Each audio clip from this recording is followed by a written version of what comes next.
Hello guys, कैसे हैं आप सब। तो आज मैं आपके लिए फिर से लेके आ गई हूँ फिज़िक्स के कुछ वन लाइनर क्वेश्चन और साथ ही साथ कुछ बहुत महत्वपूर्ण जो चीज़ आपको बचपन में भी आप पढ़े हैं बट आपको अभी फिर से रिवीजन करना इम्पॉर्टेंट है।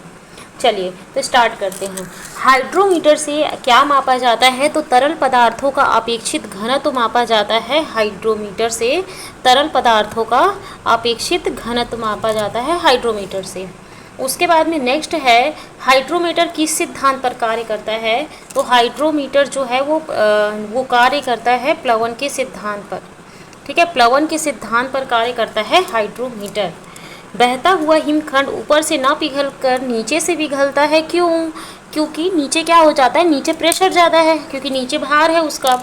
ठीक है, तो नीचे के तल पर ना अधिक दाब होने के कारण ना नीचे के बर्फ़ का जो गलनांक है ना वो कम हो जाता है। ठीक है, प्रेशर ज़्यादा है, अधिक दाब ज़्यादा है, इसके कारण उसका जो गलनांक है मतलब मेल्टिंग पॉइंट क्या हो जाता है, कम हो जाता है, तो वो जल्दी गल जाता है, मतलब नीचे से गलना चालू हो जाता है। ऑटोमोबाइल के हाइड्रोलिक ब्रेक के कार्य करने का क्या सिद्धांत है? तो पास्कल का नियम है। ठीक है, हाइड्रोलिक जो ब्रेक कार्य करता है ना वो पास्कल के नियम के अकॉर्डिंग कार्य करता है। पानी में एक गिलास में एक बर्फ़ का टुकड़ा तैर रहा है। जब बर्फ़ पिघलती है तो पानी का स्तर पर क्या प्रभाव पड़ेगा? तो पानी का स्तर उतना ही रहेगा, क्योंकि वो जो बर्फ़ जो है वो उसी को प्रतिस्थापित कर देगा, मतलब पानी बन जाएगा तो उतना ही रहेगा। ठीक है, तो पानी के गिलास में बर्फ़ का टुकड़ा उतनी ही स्तर पर रहेगा पिघलने के बाद भी। अब कुछ जो चीज़ आपको पता होना चाहिए, जैसे कि प्रेशर कुकर में खाना जल्दी क्यों पक जाता है? क्योंकि प्रेशर कुकर में वाष्प बाहर नहीं निकल पाती, अतः बर्तन में न रखे पानी व खाद्य पदार्थ पर न दबाव डालती है। मतलब जो बाहर वाष्प तो बाहर नहीं निकल पा रहा है, तो जो प्रेशर है ना वहाँ का वो बढ़ जा रहा है, दबाव डाल रही, मतलब प्रेशर बढ़ रहा है मतलब दबाव डाल रही है। इससे पानी का क्या होगा, क्वथनांक, क्वथनांक मतलब बॉइलिंग पॉइंट क्या हो जाता है, बढ़ जाता है, मतलब वो लेट से उबलेगा। और ये जो एनर्जी है ना वो सब एनर्जी जो चावल है उसमें जाता है।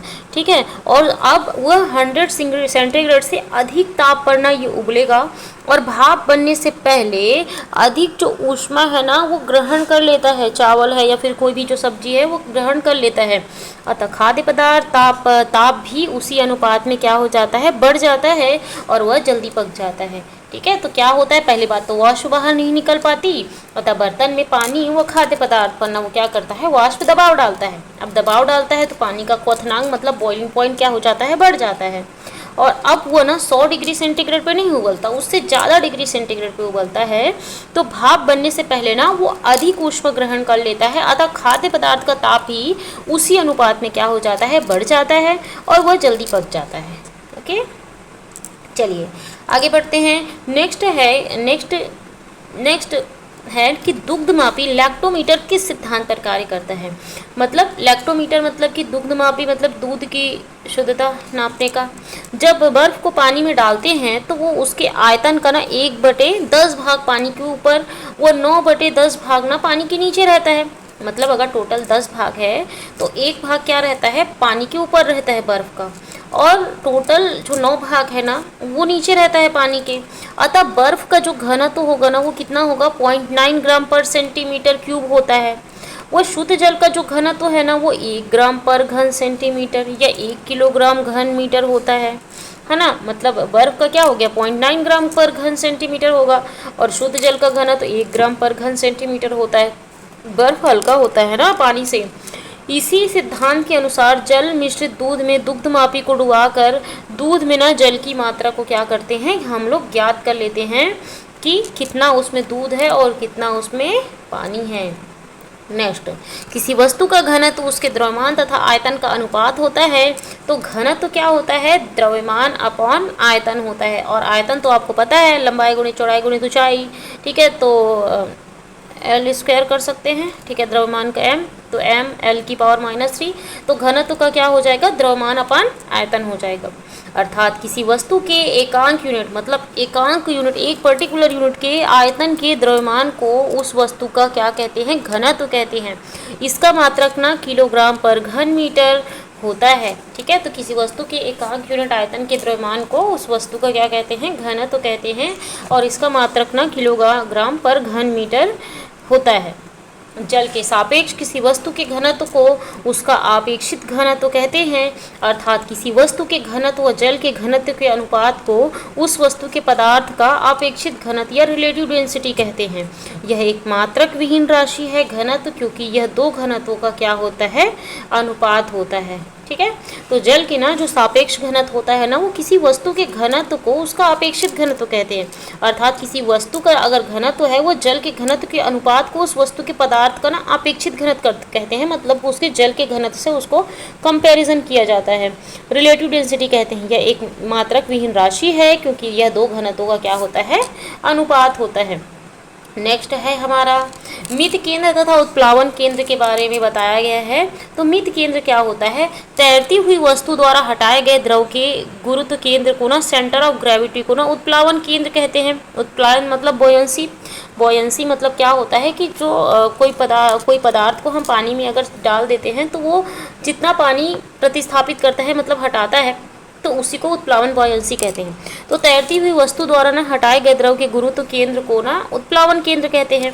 उत्प्लावन केंद्र से होकर जाने वाली ऊर्ध्वाधर रेखा जिस बिंदु पर वस्तु के गुरुत्व के केंद्र से जाने वाली प्रारंभिक ऊर्ध्व रेखा को काटती है उसे मित केंद्र या मेटा सेंटर कहते हैं। ठीक है, मतलब प्रारंभिक ऊर्ध्व रेखा को काटती है ना, उसको मित केंद्र या मेटा सेंटर कहते हैं। तैरने वाली वस्तु स्थायी संतुलन में तभी होती है जब दोनों केंद्र एक ही ऊर्ध्वाधर रेखा, वर्टिकल रेखा लाइन पर स्थित हो, व मित केंद्र गुरुत्व केंद्र के क्या हो, ऊपर हो। ठीक है, नेक्स्ट है, अच्छा पहाड़ों पर खाना पकाने में देर क्यों लगती है, क्योंकि वहाँ वायुमंडलीय दाब क्या हो जाता है, कम होता है, प्रेशर क्या होता है, कम होता है।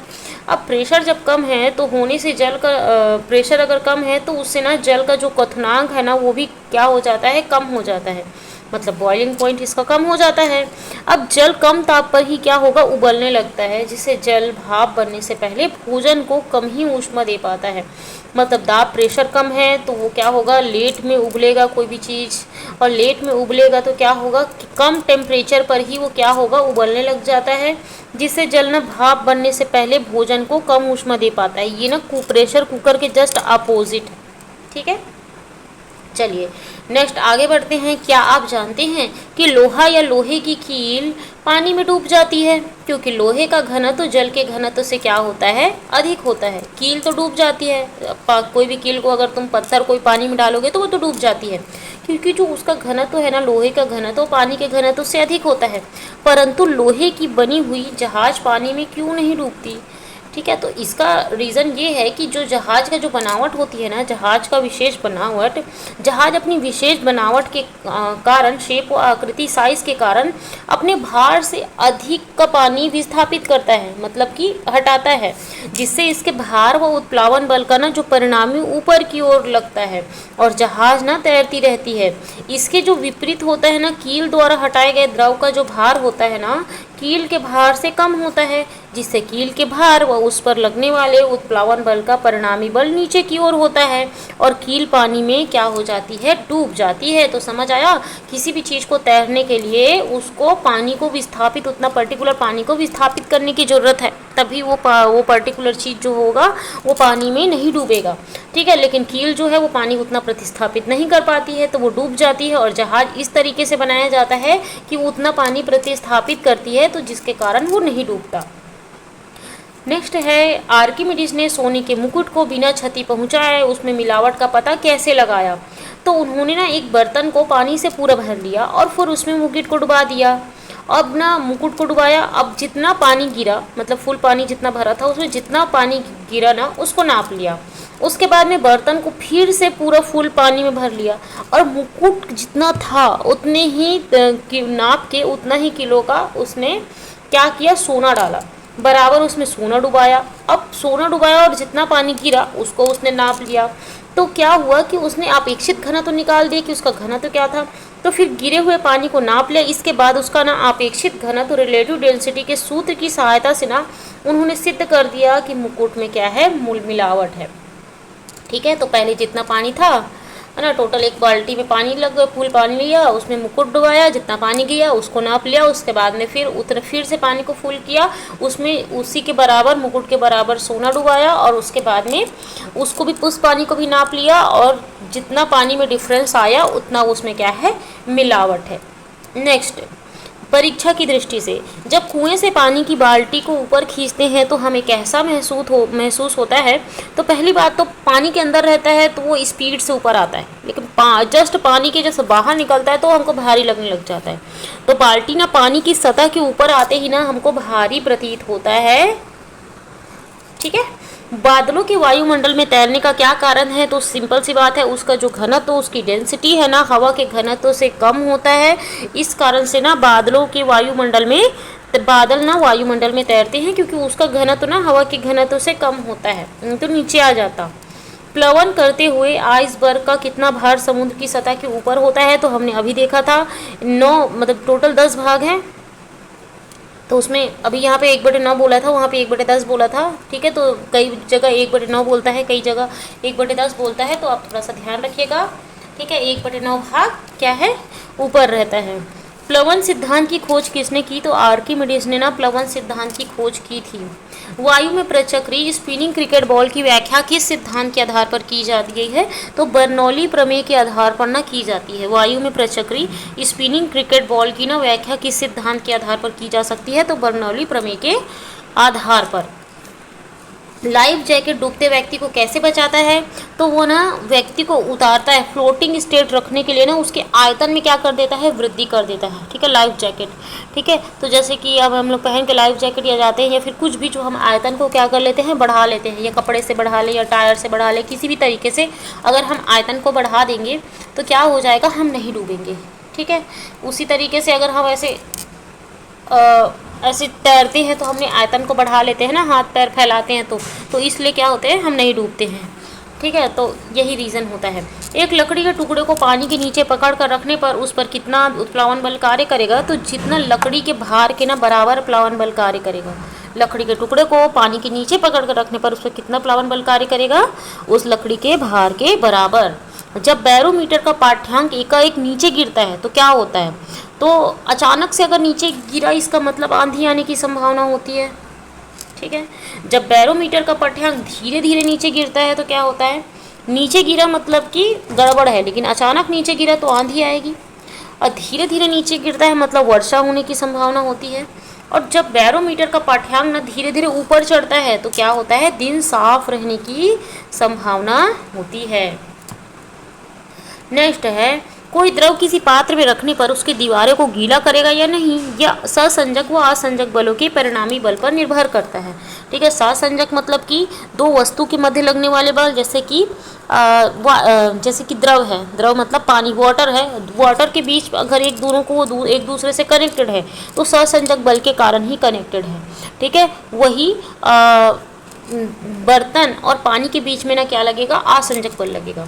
तो परिणामी बल पर निर्भर करता है। यदि द्रव के सहसंजक बल का मान, जो द्रव का जो सहसंजक है ना, सहसंजक मतलब कि जो दोनों एक दूसरे को बांधे हुए हैं, द्रव के मैटर को, ठीक है, दो बूंदों को बांधे रखा हुआ है, सहसंजक बल का मान पात्र व द्रव के असंजक बल से अगर अधिक होता है, मतलब पात्र और द्रव में जो असंजक बल है ना, अलग अलग बल है, मैं बताई थी अभी कि पात्र और द्रव में असंजक बल है, तो उससे अगर अधिक है तो द्रव बर्तन की दीवारों को गीला नहीं करेगा। ठीक है। और यदि असंजक बल का मान सहसंजक बल से क्या होता है, अधिक है, तो द्रव बर्तन की दीवारों को ना क्या कर देगा, गीला कर देगा। इसी तरह जैसे कि एग्जांपल इसका है पारा जो है ना, मरकरी ना कांच के गिलास की दीवारों को गीला नहीं करता है, क्योंकि इसके बीच जो है ना, जो सहसंजक और असंजक बल ना नहीं काम करता है, अच्छे से नहीं वो करता है, मतलब ज़्यादा हो जाता है, अधिक है। ठीक है। तो अधिक है इसलिए वो गीला नहीं करता है। लेकिन जो पानी है ना, कांच की दीवारों को गीला कर देता है, क्योंकि इनके सहसंजक और असंजक बल का मान ना क्या है, कम है। ठीक है। इसलिए वो चिपक जाता है। असंजक बल के सहसंजक बल से अधिक होने पर ही चौक से ब्लैक बोर्ड पर लिखना क्या हो जाता है, संभव हो जाता है, या पेन से कागज पर लिखना क्या हो जाता है, संभव हो जाता है। देखिए इस तरीके से। नेक्स्ट आगे बढ़ते हैं। समुद्र तल पर वायुमंडलीय दाब कितना होता है? तो एक बार यह 76 सेंटीमीटर पारा स्तंभ के बराबर होता है। समुद्र तल पर वायुमंडलीय दाब एक बार यह 76 सेंटीमीटर पारा स्तंभ के बराबर होता है। इंपॉर्टेंट है, याद रखिएगा। पानी पर तैरती हुई वस्तु का आभासी भार कितना होता है? तो 0 होता है। लोहे की सुई को पानी की सतह पर तराया जा सकता है, ऐसा कैसे संभव हो सकता है? उसके सिंपल सी बात है, उसके पृष्ठ तनाव को बढ़ा दो, ठीक है, उसको पतला कर दो, वो तैर जाएगा। पृष्ठ तनाव के कारण हम उसको क्या कर सकते हैं? उसको तैरा सकते हैं। यदि पृष्ठ तनाव सुई के भार को संतुलित कर दे तो लोहे की सुई पानी की सतह पर क्या हो सकती है? तैर सकती है। नेक्स्ट कुछ और इम्पॉर्टेंट बातें हैं। पानी के स्वतंत्र तल पर तेल की कुछ बूंदें डालने पर तेल पतली फिल्म के रूप में पानी के पृष्ठ पर ना क्या होती है? फैल जाती है ना। अगर पानी में तेल की बूंदें डालें तो वो क्या हो जाता है? पतली परत के रूप में पानी के ऊपर ना पूरा फैल जाती है। और क्यों ऐसा होता है?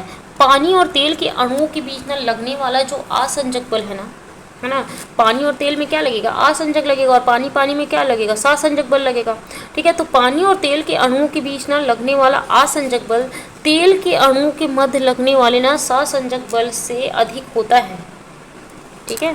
तेल के अणुओं के मध्य लगने वाले सासंजक बल से अधिक होता है। इसलिए क्या होता है कि फैल जाता है पानी का बूंद जो है ना, पानी का बूंद ना मतलब तेल का बूंद ना पानी के ऊपर फैल जाता है। वर्षा की बूंदें गोलाकार क्यों होती है? क्योंकि पृष्ठ तनाव के गुण के कारण किसी द्रव का स्वतंत्र पृष्ठ न्यूनतम क्षेत्रफल घेरने का क्या करता है? प्रयास करता है। और किसी निश्चित मात्रा के लिए गोलीय आकृति का पृष्ठीय क्षेत्रफल सबसे क्या होता है? कम होता है। मतलब बूंद गोलाकार बना के क्या करना चाहती है? पृष्ठ तनाव को कम करना चाहती है, क्योंकि उनके बीच में सासंजक बल लगता है। और गोल जो आकृति होती है ना, उनका ना पृष्ठ क्षेत्रफल क्या होता है? सबसे कम होता है। पृष्ठ तनाव का क्या कारण होता है? तो द्रव के अणुओं सहसंजक बल के कारण ना एक दूसरे को अपनी तरफ आकर्षित करते हैं। तो इसी कारण से क्या होता है? पृष्ठ तनाव होता है। द्रव बूंद द्वारा संकुचित होकर न्यूनतम क्षेत्र घेरने की प्रवृत्ति का क्या कारण है? तो सिंपल सी बात है, सहसंजक बल के कारण उत्पन्न पृष्ठ तनाव। बत्ती में वाले स्टोव में ना केरोसिन की बत्ती में ऊपर चढ़ने का क्या कारण है? तो पृष्ठ तनाव के कारण ही ना केशिकत्व के गुण के कारण क्या होता है? वो ऊपर चढ़ते हैं। क्विक सिल्वर किस धातु को कहते हैं? तो पारा को क्या कहते हैं? Quick silver. लैंप की बत्ती में तेल के ऊपर चढ़ने के क्या कारण होता है? तो केशिकत उन्नयन या कैपिलरी एसेंट होता है। यदि केश नली की त्रिज्या 2 गुनी कर दी जाए, मतलब त्रिज्या मतलब लंबाई बढ़ा दी जाए, त्रिज्या बढ़ा दी जाए मतलब चौड़ा कर दिया जाए नली को, तो पानी कितनी ऊंचाई तक चढ़ेगा? तो पहले का आधा चढ़ेगा। और अगर हम इसको पतला कर दें, मतलब कि कोई भी चीज़ की नली जो है उसकी पतली कर दें, तो केशिकत्व क्या होगा? ज़्यादा दूर तक डबल चढ़ेगा, ठीक है। तो अगर त्रिज्या मतलब उसको चौड़ा कर लें केश नली को, तो वो क्या हो जाएगा? उसकी ऊंचाई पहले का आधा हो जाएगा। एक केश नली जल की अपेक्षा एक तरल अधिक ऊंचाई तक चढ़ता है, तो इसका क्या कारण हो सकता है? उस तरल का पृष्ठ तनाव जल की अपेक्षा क्या होगा? ज़्यादा होगा। इस कारण से अधिक ऊंचाई तक चढ़ रहा है, इसका मतलब क्या हो सकता है? उसका पृष्ठ तनाव ना जल की अपेक्षा क्या होगा? ज़्यादा होगा। किसी झील की तली से उठकर वायु का बुलबुला ऊपरी सतह तक आएगा तो उसका आकार कैसा होगा? तो उसका आकार ना बढ़ेगा, इवेंचुअली बढ़ेगा। झील से तली से उठकर ऊपर आ रहा है ना, तो उसका आकार क्या होगा? बढ़ेगा। कागज पर फैली स्याही को मसीचूस पत्र द्वारा अवशोषित कर लिया जाता है, कैसे? ठीक है, तो केशिकत्व के कारण ना मसीचूस जो पत्र रंध्रों के माध्यम से ना स्याही को ना क्या कर लेता है? अवशोषित कर लेता है। वैसे भी हम लोग पेन से लिखते हैं तो भी स्याही निकलता है ना, तो वो जो पत्र है मतलब हमारा कॉपी है वो अवशोषित कर लेता है, तो वही काम कर रहा है ये भी। नेक्स्ट है, क्या आप जानते हैं क्या कारण है कि पारे की बूंदें परस्पर संपर्क में आने पर एक दूसरे की ओर खींचकर एक बड़ी बूंद बनाती है, और बड़ी बूंद का ताप छोटी बूंदों के ताप से कम होगा या अधिक होगा, और क्यों होगा आखिर? ऐसा बोला है ये। तो देखो, जिस पृष्ठ पर ना पारे की छोटी छोटी बूंदें रखी जाती है, उस पृष्ठ के पदार्थ अणुओं तथा पारे के अणुओं के बीच ना असंजक बल अधेसिव फोर्स पारे के अणुओं के बीच सहसंजक बल कोहेसिव फोर्स से बहुत कम होता है, जिससे बूंदें संपर्क में आते ही मिलकर एक हो जाती है।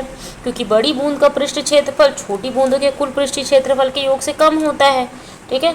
पर पृष्ठ क्षेत्रफल बड़ी बूंद का कम होगा ना, क्योंकि छोटी बूंद ज़्यादा एक दूसरे को सहसंजक बल ज़्यादा लगेगा, ठीक है। तो बड़ी भी बूंद जो होगा वो ज़्यादा लगेगा, अतः बड़ी जो बूंद होगा ना उसका पृष्ठीय ऊर्जा बढ़ जाती है, फलस्वरूप उसका ताप भी क्या हो जाता है?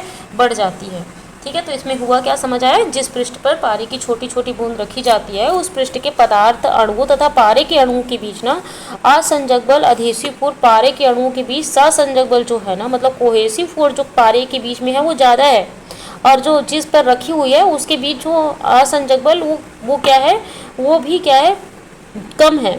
तो उससे क्या होता है, जिससे बूंदें संपर्क में आते ही ना एक हो जाती है, क्योंकि बड़ी बूंद का पृष्ठ क्षेत्रफल छोटी बूंद के कुल पृष्ठीय क्षेत्रफल के योग से क्या होता है, कम होता है। अतः बड़ी बूंद की पृष्ठीय ऊर्जा बढ़ जाती है, फलस्वरूप उसका ताप भी क्या हो जाएगा, बढ़ जाएगा। पारे की छोटी बूंदें गोल होती है, परंतु बड़ी बूंद चपटी क्यों होती है, क्यों ऐसा होता होगा, गुरुत्व प्रभाव के कारण क्या पता चपटी हो जाता होगा। तो देखो, बहुत छोटी पारे की बूंद का द्रव्यमान जो मास है ना कम होने के कारण उस पर गुरुत्व बल कम लगता है, और पृष्ठ तनाव बल वह सहसंजक बल अधिक प्रभावी होता है। वह पृष्ठ गोली बनाए रखे रहता है, छोटा है तो गोला बनाए रखेगा क्योंकि ज़्यादा गुरुत्व बल ज़्यादा नहीं लग रहा है। लेकिन अगर बूंद बड़ी हो गई ना तो गुरुत्व बल क्या हो जाता है, बढ़ता जाता है, जिससे बूंद क्या हो जाती है, चपटी होना शुरू हो जाती है। स्वच्छ जल की सतह पर कपूर के छोटे टुकड़े डाले तो वे तेजी से इधर उधर चलते हैं। क्यों ऐसा होता है, कपूर को ना पानी में डालने से वो पानी में घुलता है, पहले घुल गया पानी में, और कपूर के घोल का जो पृष्ठ तनाव है ना, सरफेस टेंशन, जल की अपेक्षा क्या होता है, कम होता है। और शेष जल जिसमें कपूर नहीं घुला है, ठीक है, शेष जल जिसमें कपूर नहीं घुला है, कपूर के जो शेष टुकड़ों को ना अपनी ओर क्या करता है, आकर्षित करता है, और यहाँ कपूर फिर घुलने लगता है, मतलब सब जगह चलने लग जाता है, जहाँ जहाँ पे नहीं गया है वहाँ वहाँ जाने लग जाता है, और कपूर का टुकड़ा जल के दूसरे स्थान पर क्या हो जाता है, आकर्षित कर लिया जाता है। इस प्रकार वह जल की सतह पर अनियमित गति करता रहता है।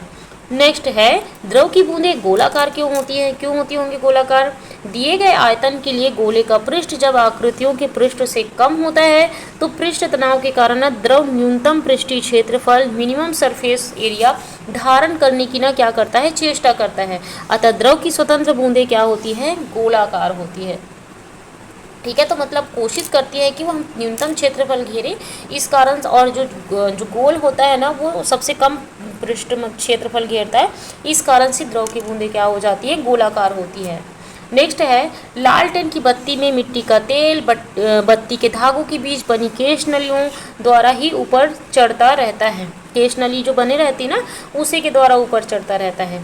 खेतों में दिया गया जल वृक्षों और पौधों पर बनी असंख्य जो केश नली होती है ना, मतलब खेतों में अगर जल दिया गया तो वृक्ष और पौधों के बीच बहुत सारी केश नली बनी होती है, असंख्य केश नली बनी रहती है, उससे ही चढ़कर ना उनके विभिन्न भागों में क्या होता है, वो पहुंचता है। वर्षा के पश्चात किसान खेती की जुताई कर देते हैं, जिससे मिट्टी में जो बनी केश नली जो है ना, जिससे पानी ऊपर जा सकता है, उड़ सकता है, वो क्या हो जाता है, टूट जाती है, और पानी नीचे से ऊपर नहीं आ पाता। ठीक है, नीचे से ना पानी ऊपर नहीं जा पाता, जिससे नमी ना बहुत दिन तक बनी रहती है। ठीक है, इस कारण से खेतों की जुताई कर दी जाती है। जल से भरी बाल्टी में तौलियों का एक सिरा डुबोने पर तौलियों के धागों की बनी जो केश नली में ना धीरे धीरे पानी चढ़ता रहता है, ये हमने भी देखा है, और पूरा तौलिया क्या हो जाता है, गीला हो जाता है, ये केशिकत्व के कारण। कृत्रिम उपग्रह आर्टिफिशियल सैटेलाइट के अंदर भारहीनता की दशा होने के कारण ना नली में चढ़े जल स्तंभ का प्रभावी भार क्या होगा, शून्य होगा।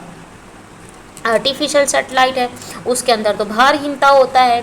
अब उसमें अगर तुम एक नली लेके जाओ जिसमें जल भरा हुआ है ना, तो नली में चढ़े जो जल का स्तंभ है ना, प्रभावी भार क्या हो जाता है, शून्य होता है, भार ही नहीं है, भारहीनता होती है उपग्रह में। तो अतः जब जल नली के दूसरे सिरे तक पहुंच जाएगा, ठीक है, और चाहे केश नली कितनी भी लंबी हो ना हो, जो जल है ना वो दूसरे सिरे तक चला जाएगा, क्योंकि वहाँ तो भारहीनता है। नेक्स्ट है, साबुन व डिटर्जेंट आदि जल का पृष्ठ तनाव कम कर देते हैं, अतः वे मैल में ना क्या हो जाता है, बहुत गहराई तक चले जाते हैं, जिससे कपड़ा ना जल्दी और अच्छे से क्या हो जाता है, साफ हो जाता है। ठीक है, तो पृष्ठ तनाव कम कर दिए तो वो अंदर तक चले जाएगा, और जिससे क्या होता है, कपड़ा जल्दी साफ हो जाता है। साबुन और डिटर्जेंट ऐसे काम करता है। तालाब आदि में मिट्टी का तेल, केरोसिन या पेट्रोल आदि डाल देने पर सतह का जो पृष्ठ तनाव, कभी भी पानी में कोई भी चीज़ मिलाते हैं मैक्सिमम उसका पृष्ठ तनाव पानी का कम हो जाता है। तो पेट्रोल आदि मिला देने पर पृष्ठ तनाव उसका कम हो गया, जिससे ऊपर तैर रहे मच्छर की जो लार्वा जो है ना, वो क्या होंगे, डूबकर मर जाते हैं। ठीक है, तो इसलिए बोला जाता है कि कूलर अगर पुराना कूलर है तो उसमें क्या कर देंगे, केरोसिन या तेल वेल डाल दो, तो जो लार्वा है वो क्या होंगे, मर जाएंगे। साबुन के घोल में बुलबुले इसलिए बनते हैं क्योंकि साबुन के घोल से जल का पृष्ठ तनाव क्या हो जाता है, कम हो जाता है। ठीक है, क्योंकि साबुन के घोलने से जल का पृष्ठ तनाव कम हो जाता है। समुद्र की लहरों को शांत करने के लिए उन पर तेल डाल दिया जाता है, जिससे सतह का जो पृष्ठ तनाव है ना वो कम हो जाता है। इससे जल के अणु के बीच लगने वाले सहसंजक बल का मान कम हो जाता है और लहरें क्या हो जाती हैं, शांत हो जाती हैं। ठीक है, तो उन पर तेल डाल दिया जाता है समुद्र की लहरों को शांत करने के लिए, और उससे क्या होता है, पृष्ठ तनाव कम हो जाता है और उनके जो अणुओं के बीच सहसंजक बल का मान ना कम हो जाता है, जिससे लहरें क्या हो जाती है, शांत हो जाती हैं। गर्म सूप ठंडे सूप की अपेक्षा अधिक स्वादिष्ट क्यों लगता है? क्योंकि उसका भी पृष्ठ तनाव कम हो जाता है। कभी भी मैं बताई कि कुछ भी चीज़ मिलाने पर उसका पृष्ठ तनाव या गर्म करने पर पृष्ठ तनाव कम हो जाता है, जिससे जीभ की सतह पर ना अधिक भाग पर वो फैल जाता है, जिससे क्या होता है कि वो टेस्टी लगता है। गर्म होने पे फैल जाता है तो टेस्टी लगता है। पतली सुई जल के पृष्ठ तनाव के कारण ही जल की शांत या स्थिर सतह पर तैराई जा सकती है। पृष्ठ तनाव ज़्यादा कर दो तो वो तैर जाएगी। ब्लॉटिंग पेपर का प्रयोग ना स्याही से लिखने के बाद सुखाने के लिए किया जाता है, क्योंकि उनमें छोटे छोटे छिद्र केश नली की भांति क्या करते हैं, कार्य करते हैं। तो आज का टॉपिक यही होता है ख़त्म। आई होप सो आपको अच्छा लगेगा। बाय बाय, मैं मिलती हूँ नेक्स्ट वीडियो में।